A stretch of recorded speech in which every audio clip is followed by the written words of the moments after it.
Olá, querido ouvinte. Seja muito bem-vindo ao nosso Evangelho no Lar.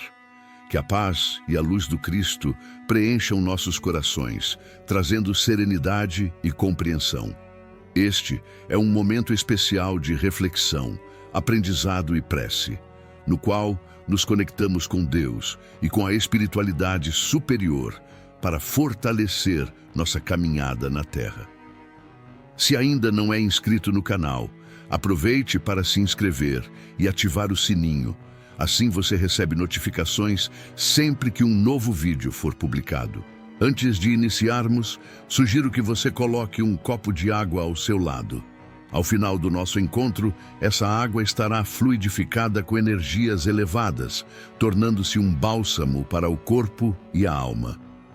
Senhor Deus, Pai de amor e misericórdia, elevamos nossos pensamentos a Ti neste instante de recolhimento e oração. Pedimos que sua luz envolva todos aqueles que enfrentam enfermidades, que estão internados, buscando a recuperação do corpo e do espírito. Intercedemos também, Senhor, por aqueles que se encontram privados de liberdade, para que possam encontrar arrependimento sincero e esperança na reabilitação através do amor de Cristo. Abençoa, Pai, os que passam por dores e dificuldades, sejam elas físicas, emocionais ou espirituais. Que possam encontrar consolo, força e alívio em Tua presença. Rogamos igualmente pelos irmãos que desencarnaram e ainda não compreenderam sua nova realidade no plano espiritual. Que sejam amparados pelos mensageiros de luz e guiados com amor ao entendimento e à paz. Senhor, pedimos também por nossos familiares, os que estão ao nosso lado e os que já partiram. Que Tua luz nos envolva e nos fortaleça sempre. Agora, com humildade e fé, recitemos juntos a oração que Jesus nos ensinou. Pai nosso que estais nos céus, santificado seja o vosso nome. Venha a nós o vosso reino. Seja feita a vossa vontade, assim na terra como no céu. O pão nosso de cada dia nos dai hoje. Perdoai as nossas ofensas, assim como nós perdoamos a quem nos tem ofendido. E não nos deixeis cair em tentação, mas livrai-nos do mal. Assim seja. Hoje, vamos refletir sobre o capítulo 2 do Evangelho segundo o Espiritismo, intitulado Meu Reino não é deste mundo. Pilatos, depois de ter entrado de novo no palácio e feito vir Jesus até sua presença, perguntou-lhe: Tu és o rei dos judeus? Respondeu-lhe Jesus: Meu reino não é deste mundo. Se o meu reino fosse deste mundo, o meu povo teria combatido para impedir que eu caísse nas mãos dos judeus. Mas o meu reino ainda não é aqui. Disse-lhe então Pilatos: Então tu és um rei? Jesus lhe respondeu: Tu estás dizendo, sou rei. Não nasci e não vim a este mundo senão para dar testemunho da verdade. Aquele que pertence à verdade, escuta a minha voz. João, capítulo 18, versículos 33, 36 e 37. Por essas palavras, Jesus se refere claramente à vida futura, que ele apresenta como a meta a que a humanidade irá ter em todas as circunstâncias, devendo ser o maior objetivo das preocupações do homem na Terra. Todos os seus ensinamentos se dirigem a esse grande princípio. Dessa forma, sem a vida futura, a maior parte dos seus princípios morais não teria nenhuma razão de ser. Por isso que aqueles que não creem na vida futura, imaginando que Jesus apenas falava na vida presente, não compreendem esses preceitos ou os consideram infantis. Portanto, esse dogma pode ser tido como o centro do ensino do Cristo, porque foi colocado num dos primeiros lugares à frente desta obra. É que ele tem de ser o ponto de mira de todos os homens. Só ele justifica as irregularidades da vida terrena e se mostra de acordo com a justiça de Deus. Os judeus tinham ideias apenas muito incompletas acerca da vida futura.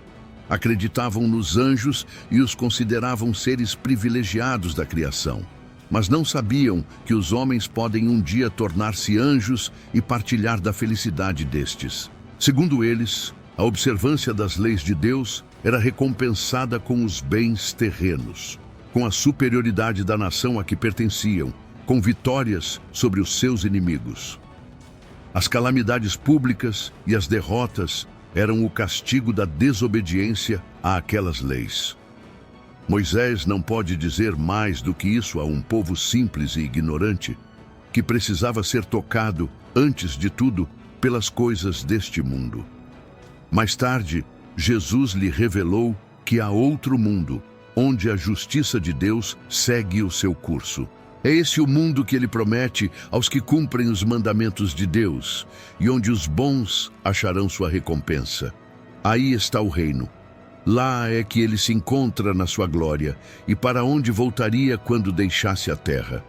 Porém, ensinando de acordo com o estado dos homens de sua época, Jesus não julgou conveniente lhes dar luz completa, percebendo que eles ficariam deslumbrados, visto que não a compreenderiam. Limitou-se a apresentar a vida futura apenas, de certo modo, como um princípio, como uma lei da natureza a cuja ação ninguém pode fugir, pois todo cristão necessariamente crê na vida futura. Mas a ideia que muitos fazem dela é ainda vaga, incompleta e por isso mesmo falsa em diversos pontos. Para grande número de pessoas, não há, a tal respeito, mais do que uma crença, sem certeza absoluta, de onde vêm as dúvidas e mesmo a incredulidade. Nesse ponto, como em vários outros, o Espiritismo veio completar o ensino do Cristo, fazendo-o quando os homens já se mostram maduros o bastante para apreender a verdade.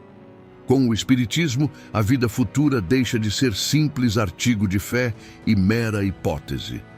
Torna-se uma realidade material que os fatos demonstram, pois são testemunhas oculares os que a descrevem nas suas fases todas e em todas as suas aventuras, e de tal sorte que, além de impossibilitarem qualquer dúvida a esse propósito, permitem para a mais simples inteligência a possibilidade de imaginá-la sob seu verdadeiro aspecto, como qualquer pessoa imagina um país cuja descrição detalhada leia. Ora, a descrição da vida futura é feita tão minuciosamente, são tão racionais as condições, felizes ou infortunadas, da existência dos que se encontram lá, iguais eles próprios pintam, que cada um aqui, a seu modo, reconhece e declara a si mesmo que não pode ser de outra forma, pois assim sendo, fica evidente a verdadeira justiça de Deus. Todos compreendem que o reino de Jesus não é deste mundo, mas ele não terá também na terra uma realeza? Nem sempre o título de rei quer dizer o exercício do poder temporário. Por unânime consenso, esse título é dado a todo aquele que se eleva pela sua sabedoria, à primeira posição, numa ordem de ideias quaisquer, a todo aquele que domina o seu século e influi sobre o progresso da humanidade.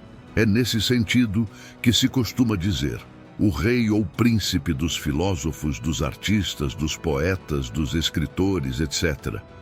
Essa realeza vem do mérito pessoal, consagrada pela posteridade muitas vezes, não revela superioridade bem maior do que a que abrange a coroa real?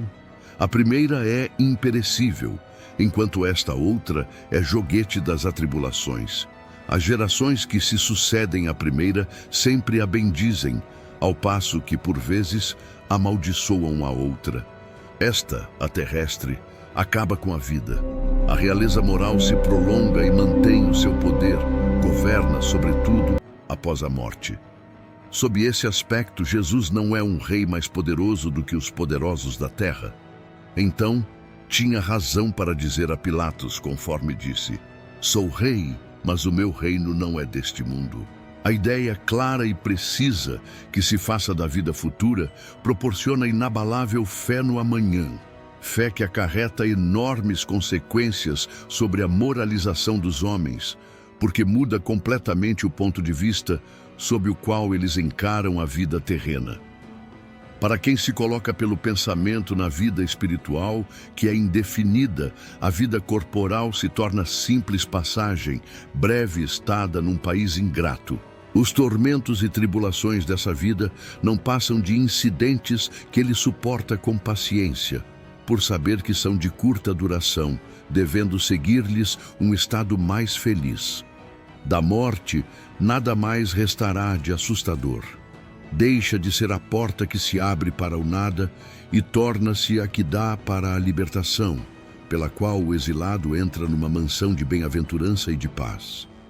Sabendo que a sua estada no lugar onde se encontra é temporária e não definitiva, presta menos atenção às preocupações da vida, resultando-lhe daí uma calma na consciência que tira aquela muito do seu amargor. Pelo simples fato de duvidar da vida futura, o homem dirige todos os seus pensamentos para a vida terrestre. Sem nenhuma certeza quanto ao futuro, dá tudo ao presente. Achando que não há nenhum bem mais precioso do que os da terra, torna-se qual a criança que nada mais vê além de seus brinquedos.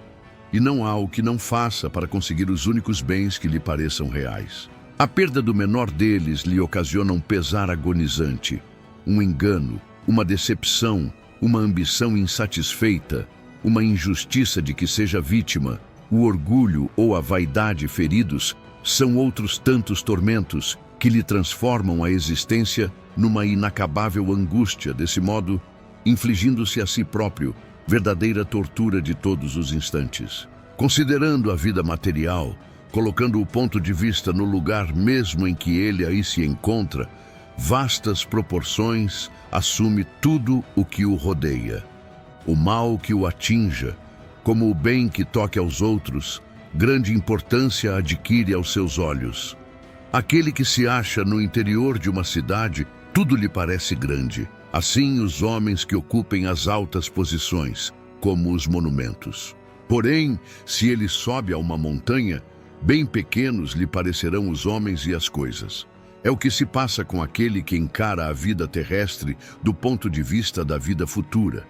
A humanidade, tanto quanto as estrelas do firmamento, perde-se na imensidade. Percebe então que grandes e pequenos estão confundidos, como formigas sobre um montículo de terra, que operários e patrões são da mesma estatura, e lamenta que essas criaturas passageiras, a tantas canseiras, se entreguem para conquistar um lugar que tão pouco as elevará e que por tão pouco tempo conservarão. Daí se segue que a importância dada aos bens terrenos está sempre em razão inversa da fé na vida futura. Se todo mundo pensasse dessa maneira, diríamos que tudo na terra estaria em perigo, pois ninguém mais se iria ocupar com as coisas terrenas. Não, o homem instintivamente procura o seu bem-estar. E embora certo de que só permanecerá no lugar em que se encontra por pouco tempo, cuida de estar aí o melhor ou o menos, mal que lhe seja possível. Não há ninguém que, dando com um espinho debaixo de sua mão, não a retire, para se não picar. Ora, o desejo do bem-estar força o homem a tudo melhorar, movido que é pelo instinto do progresso e da conservação que está nas leis da natureza. Logo, ele trabalha por necessidade, por gosto e por dever, obedecendo desse modo aos desígnios da providência que o colocou na terra para tal objetivo. Simplesmente aquele que se preocupa com o futuro não dá ao presente mais do que relativa importância e facilmente se consola dos seus insucessos pensando no destino que o aguarda. Por consequência disso, Deus não condena os gozos terrenos. Condena sim o abuso desses gozos em prejuízo das coisas da alma. Contra tais abusos é que se premunem os que a si próprios aplicam estas palavras de Jesus. Meu reino não é deste mundo. Aquele que se identifica com a vida futura assemelha-se ao rico que perde uma pequena soma sem emoção. Aquele cujos pensamentos se concentram na vida terrestre assemelha-se ao pobre que perde tudo o que possui e se desespera. O Espiritismo amplia o pensamento e lhe abre novos horizontes. Em vez dessa visão acanhada e mesquinha que o concentra na vida atual e que faz do instante que vivemos na Terra o único e frágil eixo do porvir eterno, ele, o Espiritismo, mostra que essa vida não passa de um elo no harmonioso e magnífico conjunto da obra do Criador. Mostra a solidariedade que combina todas as existências de um mesmo ser, todos os seres de um mesmo mundo e os seres de todos os mundos. Permite assim uma base e uma razão de ser a fraternidade universal, enquanto a doutrina da criação da alma, por ocasião do nascimento de cada corpo, torna estranhos uns aos outros todos os seres. Essa solidariedade entre as partes de um mesmo todo explica o que inexplicável se apresenta desde que se considere apenas um ponto. No tempo do Cristo, os homens não teriam compreendido esse conjunto e, por esse motivo, Jesus reservou essa revelação outros tempos. Ninguém melhor do que eu pode compreender a verdade destas palavras de nosso Senhor. O meu reino não é deste mundo. O orgulho me perdeu na terra. Quem poderia compreender o nenhum valor dos reinos da terra se eu o não compreendia? O que eu trouxe comigo da minha realeza terrena? Nada, absolutamente nada. E como que para tornar mais terrível a lição, ela nem sequer me acompanhou até o túmulo. Fui rainha entre os homens e julguei que iria entrar no reino dos céus como uma rainha. Que desilusão! Que humilhação, quando em vez de ser recebida aqui qual soberana, vi acima de mim, mas muito acima, homens que eu julgava insignificantes e aos quais desprezava, por não terem sangue nobre. Oh, como então compreendi a improdutividade das honras e grandezas que com tanta avidez se valorizam na terra. Para se reservar um lugar neste reino, são necessárias a desambição, a humildade, a caridade em toda a sua celeste prática, a benevolência para com todos. Não se pergunta o que vocês foram, nem que posição ocuparam, mas sim que bem fizeram, quantas lágrimas enxugaram. Ó Jesus, tu o disseste, teu reino não é deste mundo, porque é preciso sofrer para chegar ao céu, de onde os degraus de um trono a ninguém aproximam. A ele só conduzem as veredas mais penosas da vida. Portanto, procurem o caminho, através das pedras e espinhos, não por entre as flores. Os homens correm para alcançar os bens terrestres, como se pudessem guardá-los para sempre. Aqui, porém, todas as ilusões desaparecem. Eles se apercebem cedo de que apenas apanharam uma sombra e desprezaram os únicos bens reais e duradouros, os únicos que lhes aproveitam na morada celeste, os únicos que lhes podem dar acesso a esta. Compadeçam dos que não ganharam o reino dos céus. Ajudem-nos com as suas preces, pois a prece aproxima o homem do Altíssimo. É o traço de união entre o céu e a terra. Não se esqueçam disso. Com base nesta leitura, no capítulo 2 do Evangelho segundo o Espiritismo, encontramos um ensinamento fundamental de Jesus. Meu reino não é deste mundo. Essas palavras proferidas diante de Pilatos revelam uma verdade profunda sobre a nossa existência e sobre o propósito maior de nossa caminhada terrena. Os homens da época de Jesus, assim como muitos ainda hoje, estavam presos à materialidade, buscando na posse de bens e no poder terreno a verdadeira realização. No entanto, Jesus veio nos lembrar de que há um reino superior, um reino de paz e justiça, onde os valores não são medidos por riquezas materiais, mas sim pelo amor, pela bondade e pela evolução do espírito. Se o reino de Jesus fosse deste mundo, como ele próprio disse, seus discípulos teriam lutado para evitar sua prisão. Mas sua missão não era conquistar territórios físicos, e sim transformar os corações. Ele veio testemunhar a verdade. E essa verdade nos ensina que a vida não se limita ao que vemos e tocamos. Há uma realidade maior, uma continuidade da existência, onde cada um será acolhido segundo suas obras e seu progresso moral. O Espiritismo, como consolador prometido, nos auxilia a compreender melhor esse ensinamento. A vida futura não é apenas uma crença, mas uma certeza que se manifesta pelos testemunhos daqueles que já partiram. Através das comunicações espirituais, compreendemos que a morte não é um fim, mas uma passagem para uma nova etapa de aprendizado e crescimento. Quando nos conscientizamos dessa realidade, mudamos nossa maneira de enxergar o mundo. As dores, as provações e os desafios da vida terrena perdem seu peso absoluto, pois sabemos que são transitórios e necessários para nosso progresso.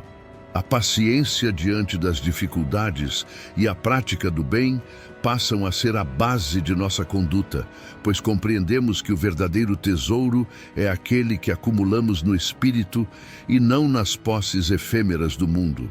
Portanto, meus irmãos, não nos deixemos iludir pelas ilusões do mundo material. Sigamos o exemplo de Jesus, cultivando o amor, a humildade e a caridade. Seu reino nos aguarda, e cada boa ação que praticamos é um passo a mais na direção dessa morada de luz e paz. Que possamos refletir sobre essas palavras e aplicá-las em nosso dia a dia, lembrando sempre que somos espíritos imortais, viajantes temporários na Terra, buscando a nossa verdadeira morada no reino de Deus.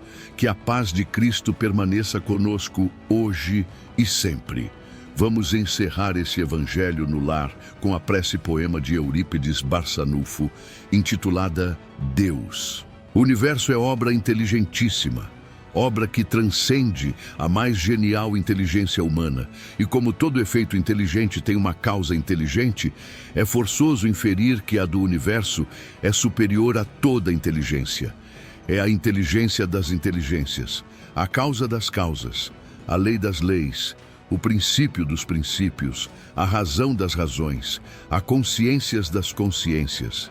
É Deus, Deus, nome 1000 vezes santo que Newton jamais pronunciava sem se descobrir. Ó Deus, que vos revelais pela natureza, vossa filha e nossa mãe, reconheço-vos eu, Senhor, na poesia da criação, na criancinha que sorri, no ancião que tropeça, no mendigo que implora, na mão que assiste, na mãe querida que vela, no pai extremoso que instrui, no apóstolo abnegado que evangeliza as multidões. Ó Deus, reconheço-vos eu, Senhor, no amor do esposo, no afeto do filho, na estima da irmã, na justiça do justo, na misericórdia do indulgente, na fé do homem piedoso, na esperança dos povos, na caridade dos bons, na inteireza dos íntegros. Ó Deus, reconheço-vos eu, Senhor, no estro do vate, na eloquência do orador, na inspiração do artista, na santidade do mestre, na sabedoria do filósofo e nos fogos eternos do gênio. Ó Deus, reconheço-vos eu, Senhor, na flor dos vergéis, na relva dos vales, no matiz dos campos, na brisa dos prados, no perfume das campinas, no murmúrio das fontes, no rumorejo das franças, na música dos bosques, na placidez dos lagos, na altivez dos montes, na amplidão dos oceanos e na majestade do firmamento. Ó Deus, reconheço-vos eu, Senhor, nos lindos antélios, no íris multicor, nas auroras polares, no argêntio da lua, no brilho do sol, na fulgência das estrelas, no fulgor das constelações.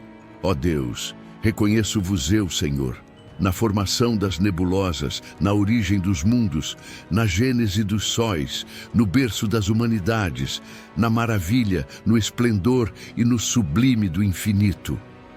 Ó Deus, reconheço-vos eu, Senhor, com Jesus quando ora, Pai nosso que estais nos céus, ou com os anjos quando cantam, glória a Deus nas alturas, paz na terra aos homens e mulheres da boa vontade de Deus.